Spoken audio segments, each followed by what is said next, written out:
তো হ্যালো বন্ধুরা, তোমরা সবাই কেমন আছো? আশা করি সবাই খুব ভালো আছো। তো অনেক দিন বাদে আমি ভিডিও দিলাম। তো কি বলবো, নিজের কাছেও খুব খারাপ লাগছে, এতদিন পর তোমাদের সাথে আবার কথা বলছি আমি। তো ব্যাপারটা হচ্ছে যে আমরা একটা মুভি দেখতে এসেছিলাম, সেটা হচ্ছে, আশা করি সবাই তোমরা সব জেনেই গেছো, দেবের মুভি ধূমকেতু মুভি।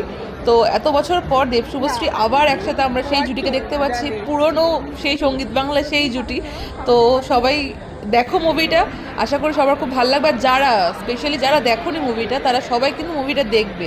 এই মুভিটার মধ্যে কিন্তু অনেক কিছু ব্যাপার আছে, জানার ব্যাপার আছে। তো আমি এতটাই এক্সাইটমেন্ট হয়ে যাচ্ছে যে আমি কি বলবো তোমাদেরকে। जिंदगी की हर कामयाबी के पीछे है क्लियर ওইখানে যেতে গেলে ওটাকে কেমন ভাবে দেখতে হবে? क्लियर हुआ একদম বড়। আমরা এখন ধূমকেতু দেখতে এসেছি। ধূমকেতুর জন্য সকাল থেকে বিশাল এক্সাইটমেন্টে ছিলাম। তো এইবার ফাইনালি আমরা ধূমকেতু দেখবো। এই ফাইনালি আমরা এখন দেখতে পেলাম দেবকে। তো এত বছর পর আগের দেব, মানে একটা আলাদাই ব্যাপার। মানে দেবকে দেখে যে এতটা ইমোশনাল হয়ে যাব বুঝতে পারিনি। সত্যি মানে মুভিটা সত্যিই খুব ইমোশনাল মুভি। তো প্লিজ তোমরা যারা যারা এখনো দেখোনি, তোমাদের নিয়ারেস্ট হলে গিয়ে মুভিটা দেখো, খুব ভালো লাগবে আশা করি। হতে পারে এই খোলা আকাশে আকাশে পাশাপাশি বসতে চায় আর বেশি কিছু আশা করো না।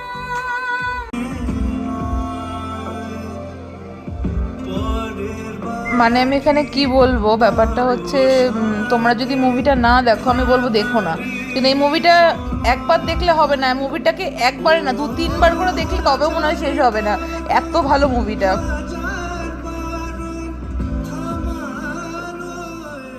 আচ্ছা বলো তো, তুমি যদি আমাকে বিয়ে না করতে, তাহলে কিরকম ধরনের ছেলেকে বিয়ে করতে? এরম বলা যায় নাকি? ভালো লোক। আচ্ছা, একটা এক্সাম্পল দাও। শাহিদ কাপুর। শাহিদ কাপুর।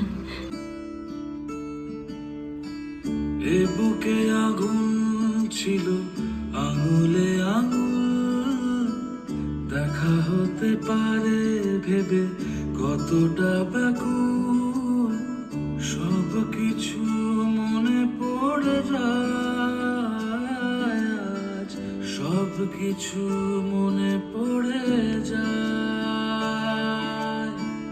ওই কাঁধে মাথা রেখে দু চোখ বুঝে আমাদের কেউ আর পেল না খুঁজে সব কিছু মনে পড়ে যায় সব কিছু মনে পড়ে যায় আর কোনো তো বন্ধুরা, ভিডিওটা যদি তোমাদের ভালো লেগে থাকে তাহলে লাইক, কমেন্ট, শেয়ার করো।